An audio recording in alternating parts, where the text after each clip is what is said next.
Hello boys and girls. Today we are going to make an apple because Miss A is going to read you the book, Apple, Apple, Where Can You Be? So we're first going to make an apple so you can have it for the book. So parents, what I need you to do is to draw an apple. If your child can cut it out, please let them cut it out. If they don't have the ability to cut a circle like this, you can feel free to do it for them. So we're going to use construction paper. I'm going to have a red apple. If you like green apples better, you can use green paper. If you don't have construction paper or colored paper at home, what you can do is color the paper and then cut it.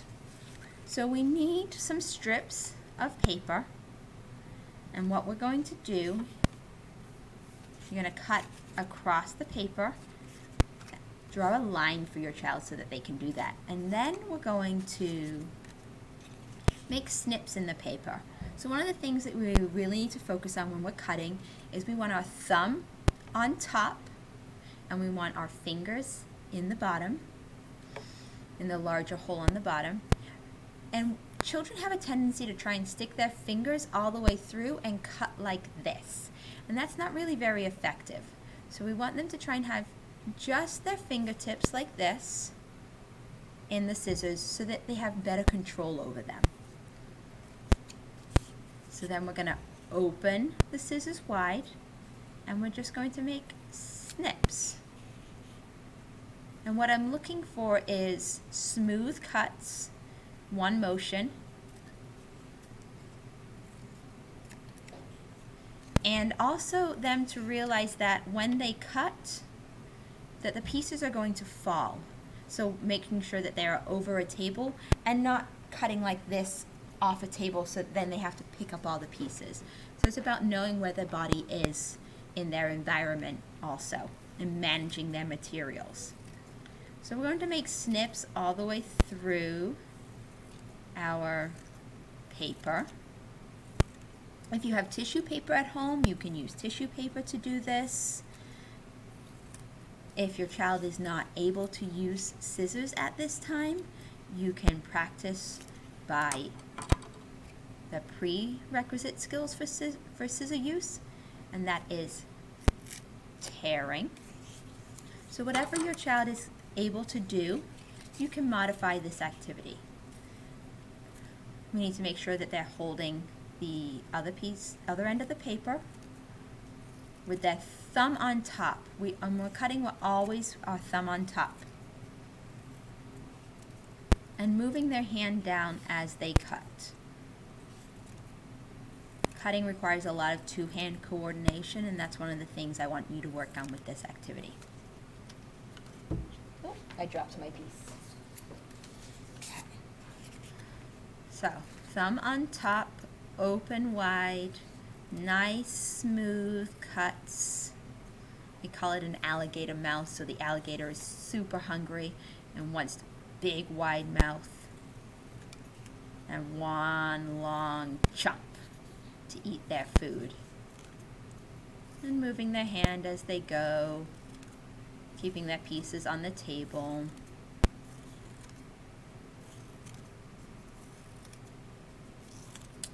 So the next thing we're going to do is we're going to glue it. And one of the things that I would like your children to do is I want them to take the glue cap off.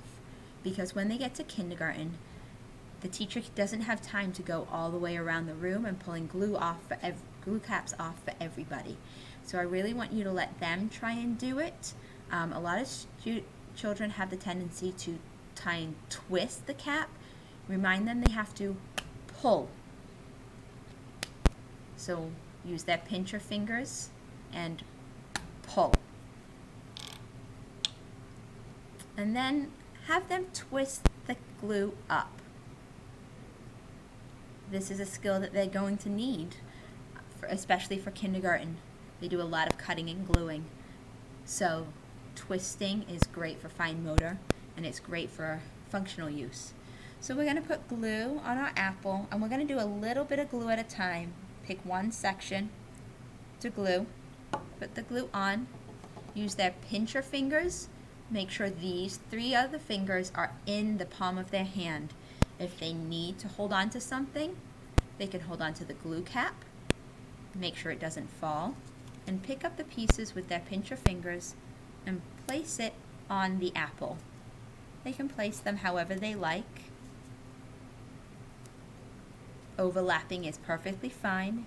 If they don't want them overlapping, that's okay too. It's their apple. We do want them to make some of their own decisions. So then we go on to the next section. So we don't want them to put glue over the whole thing at once because then the glue dries and we waste the glue.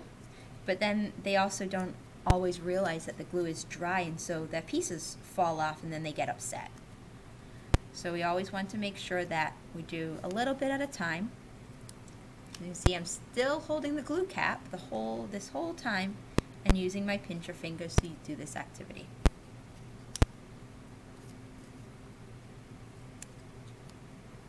So after that section's done, we're going to do the next section. And you can do this in as many sections as you need to. If your child completes tasks a little bit slower, that's okay.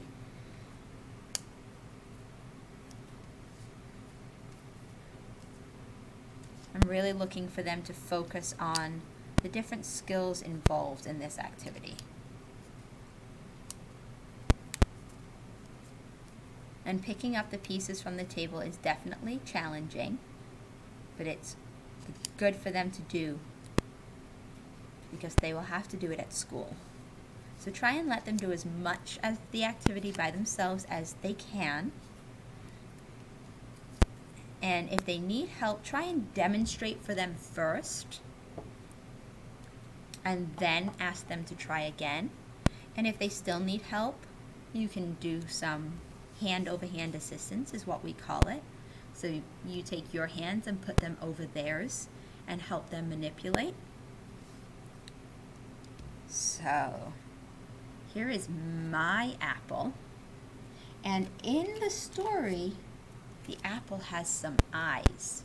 So you have a couple of options. You can draw eyes on your apple, or you can use googly eyes like I am to put eyes on your apple, or you can cut them out of white paper to put on the apple. So there's my apple. Now we're done with the glue, so they need to twist it down and push the cap back on. These are all really important things for them to do themselves because it helps strengthen their hands and teaches them how to manipulate their fingers to do different things that are needed for school. How, if they would like to color the leaf and the stem, they may do that. If they don't want to, that's okay too. And the other thing I want you to ask your child to do after they're done with their craft is cleaning up. So if they've got, like I've got some extra bread pieces here, if you're going to save them maybe for a different craft, have them put them in a bag or a container for you. If it's a Ziploc bag, ask them to try and pinch to close the Ziploc bag. If it's a container, have them open and close the container. But it's really important that they learn how to clean up their own materials because that's part of being in school, and we want them to really know how to manage their materials. So I'm not going to save these for another craft, so I'm going to scoop them all up and I'm going to throw them away. And make sure their scissors go away and their glue goes away. These are all things that they will have to do at school, so we really want them to practice with you at home. So here is our apple that we need for our story. I hope you enjoy the book with Miss A. Bye.